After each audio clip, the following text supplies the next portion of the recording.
नमस्कार, इंदौरी न्यूज पर आपका स्वागत है। आइए नजर डालते हैं आज की कुछ खास खबरों पर। भूतपूर्व सैनिक के परिवार आज अपने निवास के लिए लड़ते हुए नजर आ रहे हैं। इंदौर शहर की एमओजी लाइन में वर्षों से रह रहे भूतपूर्व सैनिक के परिवार को वहां से हटाया जा रहा है और उनके मकानों को तोड़ा जा रहा है, जिसको लेकर अब भूतपूर्व सैनिक और उनके परिवार मैदान में उतर आए हैं और इसका विरोध कर रहे हैं। कुछ दिन पहले 4 भूतपूर्व सैनिक के मकान को तोड़ा जा रहा था, लेकिन जब उनके परिवार द्वारा विरोध किया गया तो महापौर ने इस कार्यवाही को कुछ दिनों के लिए रोका है। लेकिन इस कार्यवाही के दौरान एक सैनिक का मकान तोड़ दिया गया है। वहीं अब परिवारजनों का कहना है कि हम बरसों से यहाँ पर रह रहे हैं और हमें यहाँ पर रहने दिया जाए, हमें यहाँ से नहीं हटाया जाए। वहीं उनके विरोध करने पर उनसे लिखित रूप से दस्तावेज मांगे जा रहे हैं। परिवारजनों का कहना है कि पहले के समय पर मौखिक रूप से हमें यहाँ पर रहने की अनुमति दी गई थी और उसी के चलते हैं हम यहाँ वर्षों से रह रहे हैं, और अगर हमें यहाँ से हटाया गया तो हम यहाँ पर हमारे प्राण त्याग देंगे, लेकिन यहाँ से नहीं जाएंगे। इसलिए इन मकानों को यहीं पर रहने दिया जाए। आज हम लोग एमओजी लाइन भूतपूर्व सैनिक परिवार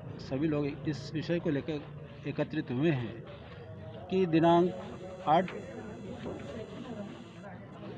अप्रैल को माननीय एसडीएम और प्रशासन के अन्य लोगों द्वारा हमारे 4 भूतपूर्व सैनिकों के मकान को धराशायी किए जाने के लिए आए थे, जिसमें से 2 मकान धराशायी कर गए हैं और हमारे माननीय भार्गव जी के कहने पर वो कार्रवाई अभी फ़िलहाल 8 दिन के लिए रुकी हुई है।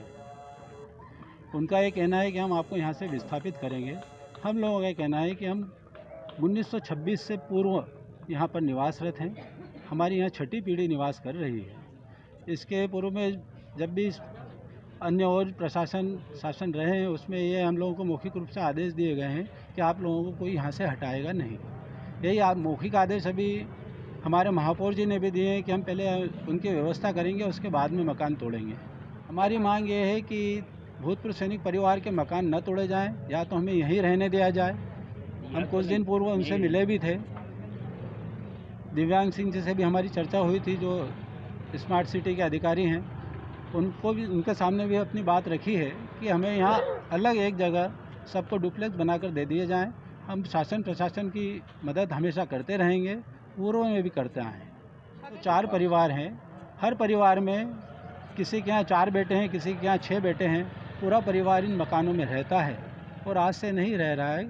सन 1923 से 26 में ये मौखिक रूप से अलाट किए गए थे यहाँ के राजा द्वारा। उस समय सैनिक लोग पढ़े लिखे नहीं होते थे। शासन का यह कहना है कि आपके पास कोई लिखित दस्तावेज है तो बताएं। मैं आपकी जानकारी में लाना चाहूँगा कि पूर्व में जो लाल बाग लाइन है, वो भी मौखिक दस्तावेज के आधार पर ही उसकी रजिस्ट्री हुई है।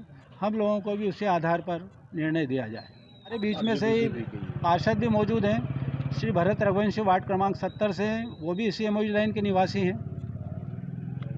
अभी हमारी पूर्ण रूप से सुनवाई नहीं हो रही है। सब अलग अलग बात कह रहे हैं, अलग अलग सबके बयान आ रहे हैं, इसीलिए ये पत्रकार वार्ता हमने बुलाई है। अगर इसी तरह से मकान तोड़े गए तो यहाँ तो हमारे माता बहनें सब बैठी हुई हैं। सबका यही कहना है कि हम यहाँ पे हमारे प्राण त्याग देंगे, लेकिन हम यहाँ से नहीं जाएंगे। हर भर की ताज़ी खबरों के लिए बने रहिए इंदौरी न्यूज के साथ।